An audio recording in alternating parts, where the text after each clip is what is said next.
இரத்தமே இல்லாமல் ஒரு மனிதரால் வாழ முடியுமா? நீங்கள் பார்த்துருக்கிற இந்த மனிதர் இந்த இரும்பு பெட்டிக்குள்ளே தான் அவருடைய வாழ்நாள் ஃபுல்லாக வசிச்சிருக்காருன்னு சொன்னால் உங்களால் நம்ப முடியுதா? இப்படி ஆச்சரியத்தக்க வகையில் நமக்கெல்லாம் 2 கை 2 கால் இருந்தாலுமே சில வேலைகளை செய்ய முடியல, உயிர் வாழ்கிறதே கஷ்டமாக இருக்குன்னு வச்சுக்கோங்களேன். ஆனால் சில மனிதர்கள் அவங்களுடைய ஏதாவது ஒரு பாடி பார்ட்டை இழந்தும் இந்த உலகத்தில் வாழ்ந்துட்டுருக்காங்க.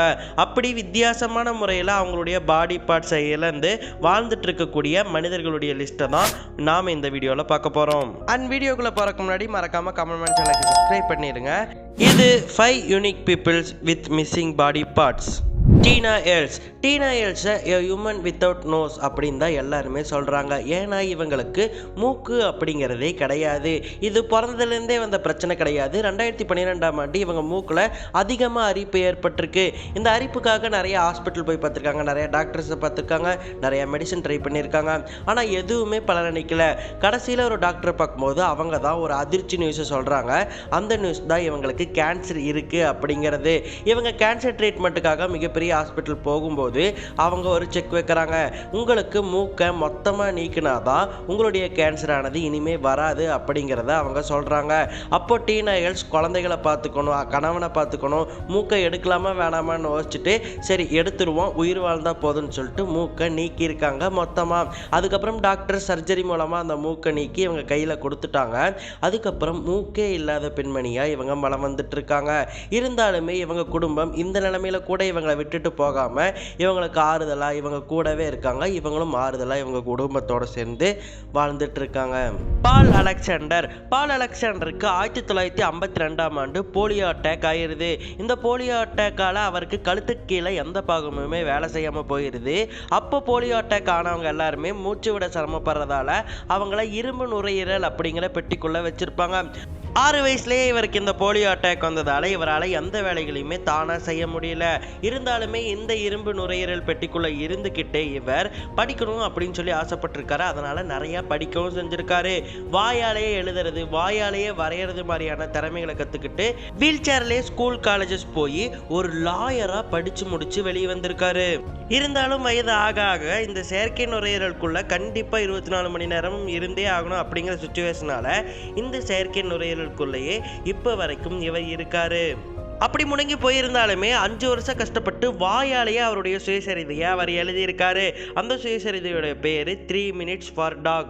இப்படி இரும்பு நுரையீரல் சார்ந்து வாழக்கூடிய கடைசி போலியோ பேஷண்டா இந்த பால் அலெக்சாண்டர் தான் இருக்காரு.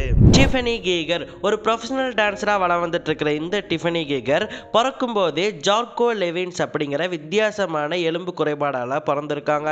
இந்த குறைபாடின் படி இவங்களுக்கு முதுகு தண்டுவடம் வளைந்தும் கழுத்து இல்லாமலும் போயிருக்கு. இந்த கழுத்து இல்லாத காரணத்தாலேயே ஸ்கூல்ல இவங்களுக்கு நிறைய புல்லிஸ் கிடைச்சிருக்கு. அதோட இவங்களுக்கு ரொம்ப பிடிச்ச டான்ஸு ஸ்கூல்ல இருந்தே இவங்க ஆட முடியாம போயிருக்கு.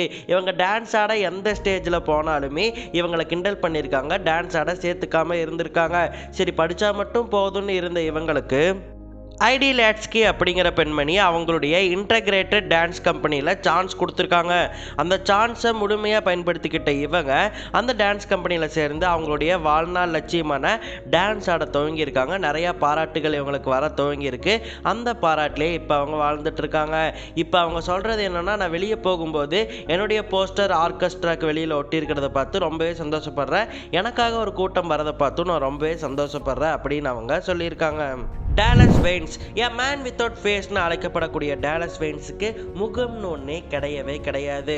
ஆமாங்க, 2008ஆம் ஆண்டு டெக்சாஸில் பெயிண்டிங் வேலை பண்ணிட்டு இருக்கும்போது ஹை வோல்டேஜ் கொண்ட கரண்ட்டு பாஞ்சிட்டு இருக்கக்கூடிய ஒரு ஒயரானது இவரோட நெத்தியில் வந்து பட்டிருக்கு.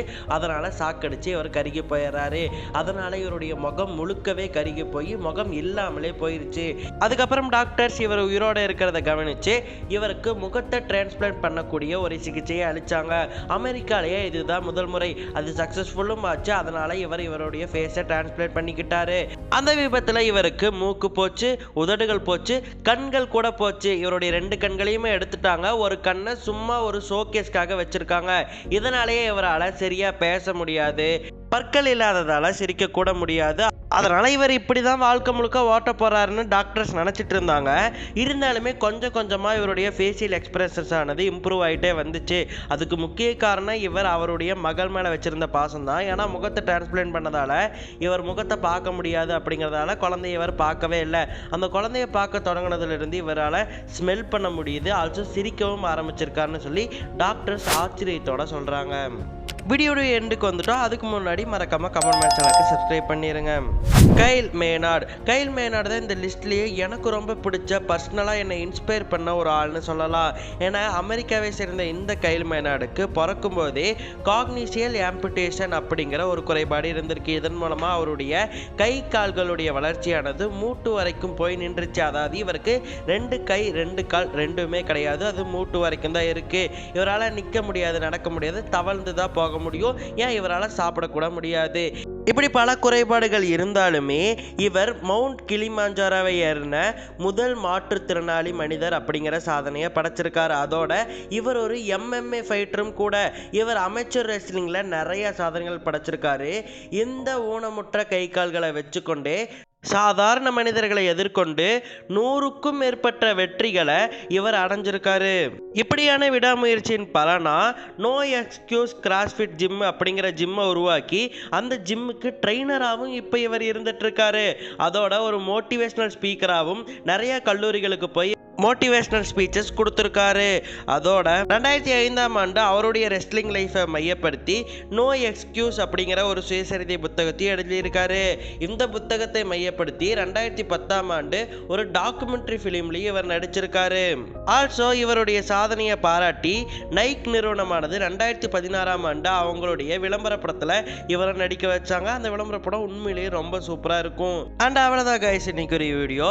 இந்த வீடியோவில் நம்ம பார்த்த மனிதர்கள் எந்த மனிதருடைய குறைபாடு உங்கள் மனசை ரொம்ப கஷ்டப்படுச்சு, எந்த மனிதர் உங்களுக்கு ரொம்ப இன்ஸ்பிரேஷனாக இருந்தாங்க அப்படிங்கிறத மறக்காமல் கமெண்ட்டில் சொல்லிடுங்க. அண்ட் மறக்காமல் கமெண்ட் சேனலுக்கு சப்ஸ்கிரைபும் பண்ணிடுங்க. நான் உங்களை அடுத்த வீடியோவில் பார்க்குறேன். டாடா, பை பை.